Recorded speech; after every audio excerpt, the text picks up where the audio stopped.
And because of the sack, it'll be a longer shot for Franklin. Well, this is what you would hope if you're on the Denver sideline. Tell your defense, look, you got a bad field position. Get in there and shut them down.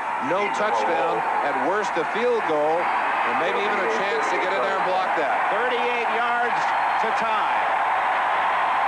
Top kicker in the league, Franklin, with those 31, and he drills it down the middle. And it's a new game at 10.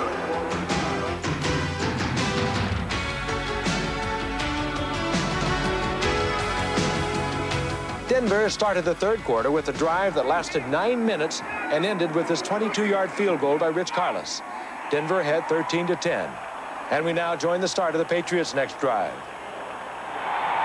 From the 32, it is number 22. It's number 32, Craig James. And the ex-Pony from SMU gallops to the 39, a 17-yard gain. I think that's his longest rush of the entire year. Both teams with the same idea in the second half, Dick, as they come right out to the running game. Mosi Tatupu running right over Louis Wright. Good job of breaking out of 2 tackles and out of a third as James gets that ball up to the 39-yard line. His longest prior run was 16 yards. James again. Uh-oh. Not this time. Fred Gilbert, Ricky Hundley, Rulon Jones. -2. Rod Rust talking with his defense. Talking specifically to Johnny Rembert. We mentioned how he misses Steve Nelson, his coordinator on the field. Rembert pushed into that responsibility, and Rust talking to him specifically, I'm sure, about the things that were not done well on that drive as Denver just marched down the field and ate up the clock. 4:20 left in the third quarter. 13-10 Denver. Beatty, the tight end, and he fights to the 50, and depending on the mark, that could be a first down. Jim Ryan made the tackle. Beatty, in his senior year at Stanford, caught 61. Of course, early on, he was a young freshman when a man named Elway was running the ship at the farm there in Palo Alto.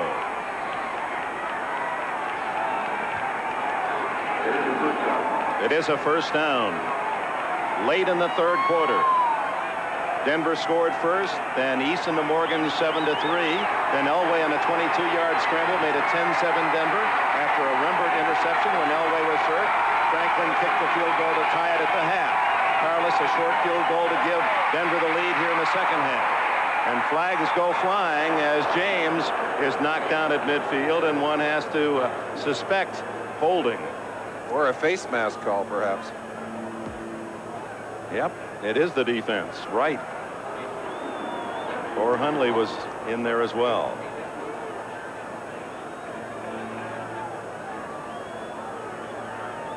Louis Wright coming quickly up from the outside. Stephen Starring trying to knock him off, get him away. Face Louis mask. reached inside, 5-yard penalty right there. Number 20 defense, still first Saw down. Craig James's head snapped back. But Louis only given a 5-yard penalty. We saw a 15-yard assessed earlier for the same kind of play. Yeah, that looked pretty dangerous from that angle, didn't it? Yeah, maybe because he didn't really get him down. The extra 10 yards for not making the tackle, perhaps. First down and 5.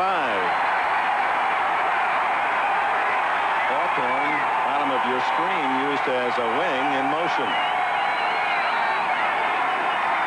They run the other way with Tatupu and then throw back to Eason. They're looking for Morgan deep. He's there. Touchdown. What a throw by Eason. Louis Wright had pretty good coverage on Morgan. 45-yard touchdown. The kind of play and the kind of trickery that we have associated in the past with the Denver Broncos, it pays big dividends here as they toss that ball back on the flea flicker and find themselves looking up at the scoreboard in the lead. They'll try and make it even bigger with this extra point. And Stanley Morgan, who had 2 critical touchdowns in the Miami win to clinch the Eastern Championship, has 2 more today. That one going 45 yards. And New England bounces back Franklin adds the extra point. And it's 17-13. To Tupu, a little throw back, and that must be backward to allow for the forward pass, and Eason airs it out. Stanley Morgan had to wait for it just a little, but not enough to deny him the touchdown.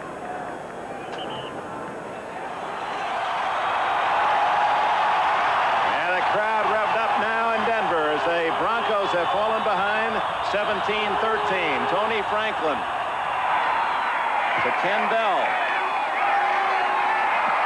He acted as if he wanted to not run it out and might better have taken the touchback. He's out of bounds at the 14-yard line. Here's the touchdown move by Morgan. Watch Louis Wright. Louis knows he's got a problem here. He makes the wrong guess. He guessed that Morgan was going to go to the corner. Morgan went inside, and Louis just inches short of being there to knock it away. He did close ground, did the veteran Wright. Eason threw the touchdown. The Pats are in front. Third quarter, late. New England with a razzle-dazzle. To Tupu, a backward pass to Eason. Eason to the brilliant Stanley Morgan to take the lead 17-13. And now Elway on a bad wheel goes to work from his own 14. Open. Joey Hackett, the tight end. Rarely throw to him. Make that Bobby Mitchell, 87. They don't throw to him. That's the first pass he's caught all year. They picked him up from San Diego on waivers late in the year. He was a former Bronco. And a big call, big play, 20 yards. And Mitchell taking this one as Elway stays right dead in the pocket. We'll find out how good a pocket passer Elway is. Looked pretty good on that one. 2 minutes, 8 seconds left, third quarter. Fake to Winder. Elway, open. Vance Johnson. Appears to be good for about 10 more. Lawrence McGrew there for New England. Might be a half-yard shy of a first down. And after a first half, pretty well dominated by the defenses, a lot of short drives, a lot of 3 and out. Suddenly we've come out in the second half. Long drive Denver, long drive spectacular score New England, and Denver starting off powerfully here with their second possession. 3 down, 2nd and 1. They have a double tight end. Actually 3 tight ends are in. Mobley, Hackett, and Mitchell. Winder. They said, let's get that first down and then think about something else. 47-yard line. Roland James made the tackle. Clock ticking down near the 1-minute mark in the third. Let's take a look at the all-pro linebacker Tippett, 56. Tippett a little bit late getting off on the ball. Held outside that time. Oh! Think he isn't strong? Upper body strength and the use of leverage. That's the kind of thing you learn to earn a black belt. First down Denver at the 47. Winder up the middle for about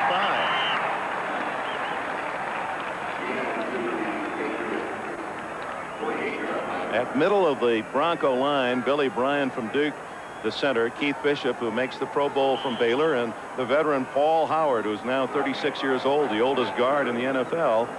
They're the men who are the key to what running game the Broncos have.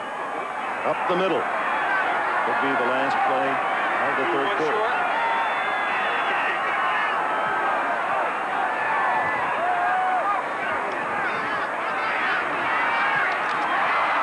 Chest of Watson, no flag.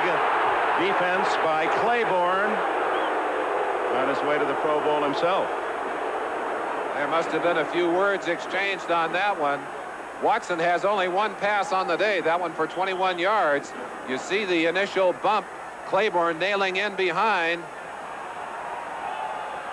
Yeah, that's not the kind of thing you review for penalties, but it looked like that was perfect timing, or maybe slightly imperfect timing. Of course, you're seeing it in slow motion and not at actual speed.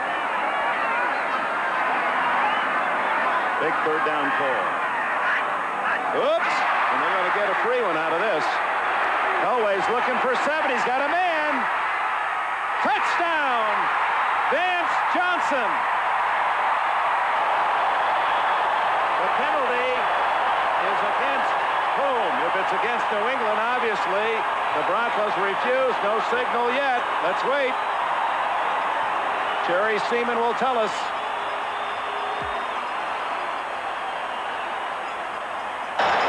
Offside.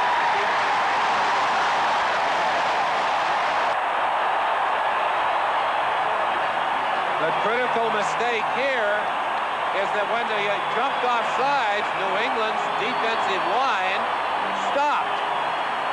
And in doing that, gave Elway all the time he needed. It looked like everyone thought it was not going to be a play. Well, it's not only a play, it's a freebie, and Elway gets the 6 out of it. So the closing play of the third quarter, Elway to the speedy Vance Johnson, who is an Olympic hopeful from the University of Arizona in the long jump. Beats Ernest Gibson. Ernest Gibson actually misjudged that ball. The ball underthrown. Had the ball been thrown long, he might have had it. But Johnson came back and pulled it into the end zone. Carlos for the extra point. 15 minutes to go at Mile High Stadium in Denver, unless we have a tie. And the score, the Broncos 20, the Patriots 17. The fourth quarter, time running out for the Patriots, who have a 1st and 10 at their own 10-yard line. 90 yards away. Collins with a good gain. Clock stopped as he goes out of bounds at the 18. Jim Ryan with the tackle. Locked up. Close in where we were standing, where it was so almost eerie and quiet earlier this morning. This crowd knows that they can have an impact on the game. You saw the record there at how tough Denver is at home. Let's let you listen to their part of it.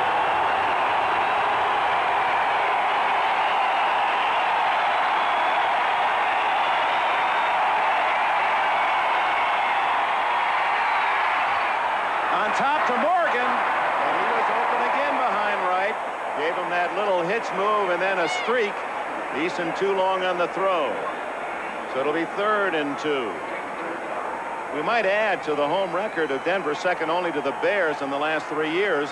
The Patriots and everyone in football just amazed by their stat on the road. 7 wins, 1 loss this year, and the loss was here, 27-20 to New England. Otherwise, we'd be playing in New England today. A unique confidence that they have, instilled in part by their success in the playoffs last year en route to the Super Bowl, but they just have the confidence they can do it on the road in front of somebody else's crowd. 3rd and 2. Collins doesn't make it. He stops shy at the 20. Now you've got to ask the question, will Raymond Berry go for it here on 4th down? It's only about 1.5 feet, 2 feet to go. Kicking team not on the field yet, and I believe they're going to go for it. He is. There it is. He's calling timeout. Well, he wants some time to think about it. I'm not sure with all the timeouts left. Well, now they got the clock running again. Now they stopped it at 4:01. I think Berry is concerned they may not get another chance. He's remembering that long drive that Denver put together to start this quarter. And there's no question they're running out of opportunities. If this is not the last, it may well be the next to the last. Eason over there to have his say. Grogan, of course, will have his. And I think it will be Berry that will make this choice. But he will certainly allow everyone to voice their opinion. Berry, I mean, it's such a unique situation in the first place. Here you got the 2nd-string quarterback, Grogan, the veteran, calling the plays. I mean, this is part of the difference that Berry brings to head coaching. But he will make bold decisions. You're right about them running the clock down. They're now resetting that clock. It appears, at least at this point. I still think they're going for it, yeah. It does appear that way, doesn't it? Yeah. Rod Humanik also in that huddle. A man that Berry has depended on strongly to help him form that New England Patriot offense. And you got to believe there's all kinds of strategy going on the other side. Joe Collier has gathered his defensive troops over there. He's talking about the possibilities with them. Here comes the punting team. Yeah, well, it was nice to speculate momentarily, playing the percentages. But it cost them a timeout, which could be critical. Vance Johnson back at his 35. Now Camarillo, who's rooted some long ones, this is where Barry hopes he'll get his best. Well, and let's see what happens now. If they don't get another shot at it, they'll wonder at why they didn't go for it. 4:04 left. Oh, his poorest kick. He gets a roll. Oh, what a roll! What a roll! And out of bounds at the 22-yard line. Oh, my. End over end. Camarillo says that's good to be lucky as well. He gets 59 on that one. 5 times he's kicked over 50 yards today, and Horan has been his match, the kicker for Denver. Elway with 3:54 left. You know what he wants to do. You saw the running yardage that they've been able to amass in the second half. No question that they will try and control the clock. Best way to do that, run the ball, keep it in bounds. On the other side, New England, that has been very good at stripping the ball away, will be thinking turnover, and at worst, 3 and out of here. We need to give our offense one more shot.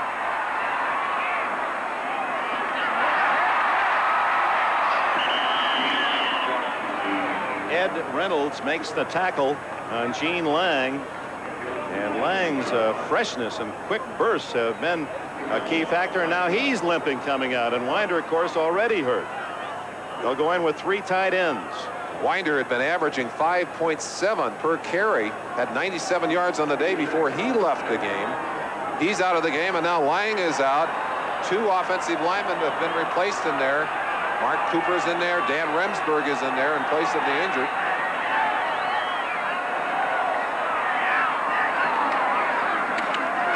Inside, not much there for Lang. That's Winder back in. Winder has returned. McGrew makes the tackle. Clock running, 3 minutes remaining. This is a huge play. 3rd down and 4. New England needs the ball. They trail by 3. Tony Franklin, who kicked 31 field goals this year, 140 points. He was far and away the top point getter in the NFL. 3rd down, and should Denver make a 1st down, they could all but chew up the rest of the time, because New England has only the 2-minute and 1 timeout left. So this, for the Patriots, 3rd and 4 is their play, and for the Broncos, a chance to win it right here from the shotgun.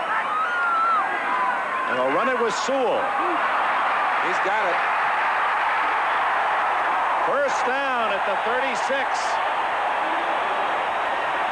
Out of bounds with 2:32 left. And now it'll take something special for New England. That really puts the pressure on. We talked about Sewell as a runner from that wide receiver position, and that's exactly what he did. Comes all the way from the outside. They hand him the ball. They get an extra blocker in the process, and he just steams around to a 1st down. Raymond Berry has preached all year long. The highs and lows, let them float through, play the full 60 minutes. His team has had an incredible, uncanny knack of coming up with plays in a situation where it seems so dark. There's a timeout, New England. It's last with 2:26 remaining. Clock will stop automatically now at the 2-minute warning. But there's not going to be a lot of time left, even if they can stop them in 3 and force the punt. 2nd down, 7. 2:26 left.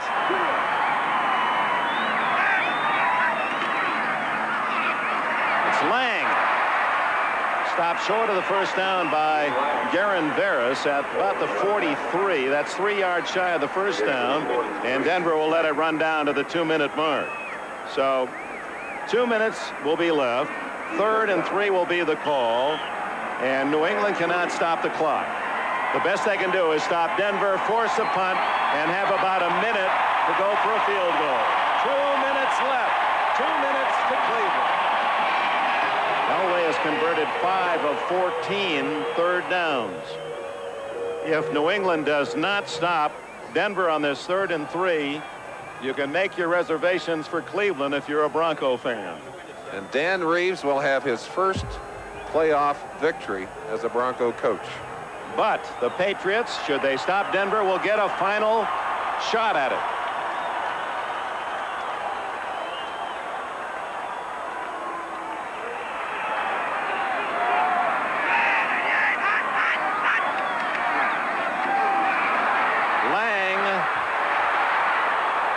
Two good things happen for New England. One, they stop him short of the first down, and two, they knock him out of bounds.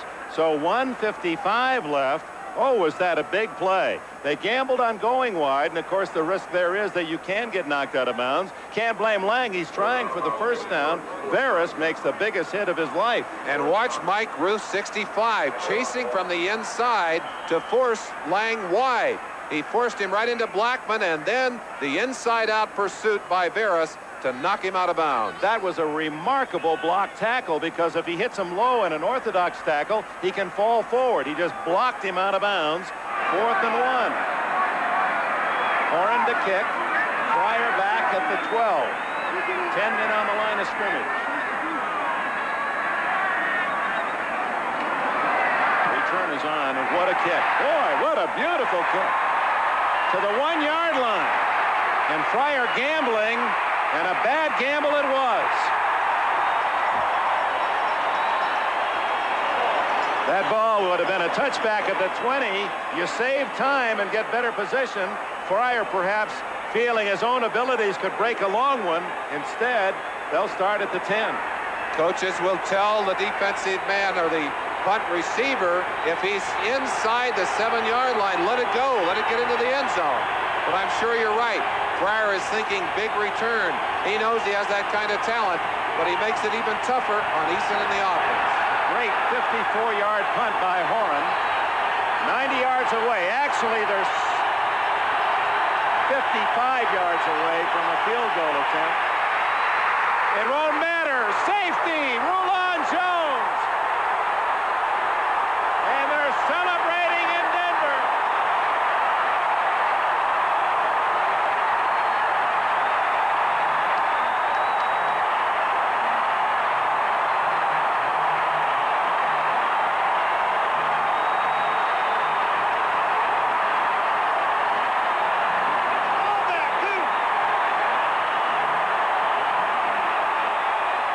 And this safety wrapped it up for Denver. They'd won a tight one, 22-17. Rulon, you completely shut down the Patriots passing game in the second half. Well, I think the key to it was we got the pressure on Eason. He was frustrated all day. He didn't know where to go. He was pulling the ball down, and we had the pressure on him. That was the key to the game.